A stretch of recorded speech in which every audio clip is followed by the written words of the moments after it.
we're going to talk a little bit about the health of musicians. And we're going to have a workshop on Friday for our competitors, which talks about mind, body, and spirit issues. Leading this workshop is going to be the Assistant Director of the School of Music at Texas Christian University, one of our important partners, Kristen Queen. We're happy to have you. Yeah, happy to be here, Buddy. So what are you going to do with our competitors? Well, it's going to be about yoga, right? Absolutely. And so this is really patterned after the class that I teach at TCU and have been teaching for 4 years now. And we really need to focus on the health and the wellness of musicians, whether that's the mind element of them or the physical components that they bring to their performances. It's all related. Absolutely. And so yoga in Sanskrit text literally means to yoke or to bring together.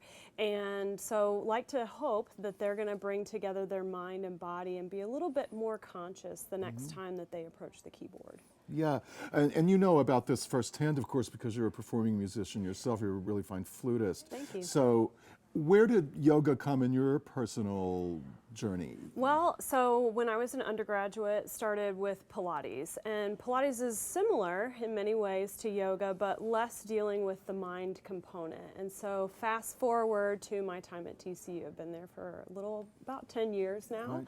And really got into yoga. I've been practicing, had a really great teacher, and just started to notice when I was working with my students that a lot of the principles that I was learning on the mat in my own practice was applying in lessons with them, whether it had to do with posture or weight distribution in their feet or just philosophical ideas that come up in a yoga class. What about breathing? For a flute player, particularly, I would think that breathing in yoga, and did that translate some to? Absolutely, it's vital. Flute playing? That is the most elemental part of a yoga practice is our breath or our pranayama, what gives us life really. And so when we're teaching a class, we'll often say, you know, if you get nothing else and take nothing else away, just focus on your breath.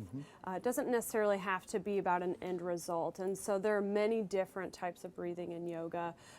One of the things that I like to do with musicians especially is what's usually called a calming breath or a double breath, where you inhale for a certain count, exhale for twice the value, and then hold at the bottom of that exhale. It's a thing that we can all do. It helps stimulate the parasympathetic nervous system. So that's the partner to the fight or flight.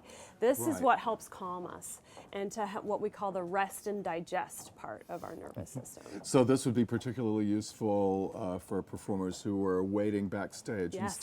Instead of maybe pacing around backstage, they could do this breathing exercise. They could do the breathing exercise, but shaking is good too. We actually know that when we have adrenaline, if we just hold that adrenaline in the body, it can manifest with tension and negative energy. And so a lot of times in my classes, I'll encourage students, just whatever movement feels natural. If you want to shake your arms, we'll usually do what I like to call helicopter arms and just swing the arms just to release some of that. Out. Get it out of the body. And also, when you're doing that, you're not pretending that it's not happening, or you're not trying to deny that your body wants to do a certain Exactly. thing. So some of my training deals with trauma sensitive or trauma informed training. So whether it's people struggling with PTSD or just have had really negative experiences in their lives, we know that PTSD victims and those that have experienced a lot of negative feedback hold that within the body, and then it can just trickle up to the mind. As yogis, and really in humanity, we believe that what we think we become. And so I try to kind of counteract that in a class and say, you know, what if today we just focus on peace and self-acceptance and help increase that a little bit. That could be a mantra even. Doesn't have to be a chant. That self-acceptance, that's so hard. In general in life, that's a really hard thing.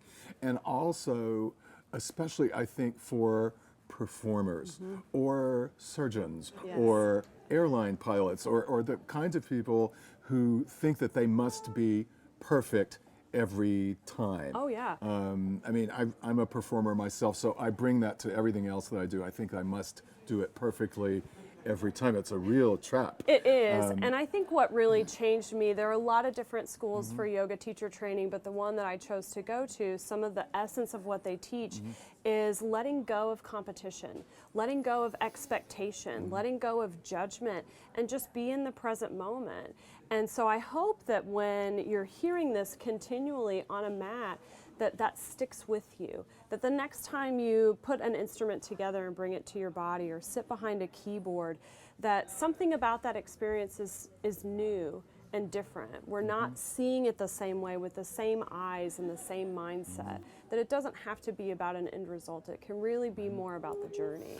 Right, and so we're not always in competition with other people. We're not even always in competition with whatever version of ourselves. Exactly. Right? And it's hard when I'm teaching students because they're so used to being in competition with each other, whether it's in class or, we're sitting here at a competition literally. And so I'll continually remind them, focus on you and your four corners of your mat or what's happening in the practice room right there, just with you. You don't need to worry about what someone down the hall is playing or what's happening on stage, but just what's happening now with you. Breathe and feel it and just experience it. Soak it up. It's a difficult thing to learn. It is. It takes practice itself, exactly, right? Exactly. So we focus a lot on just breathing, feeling. The thing that I've found, especially with myself, is a necessity to listen to the body. As musicians, we learned the right way to sit at the piano or the right way to put the instrument together. And at some point, we just shut off that connection between the mind and the body.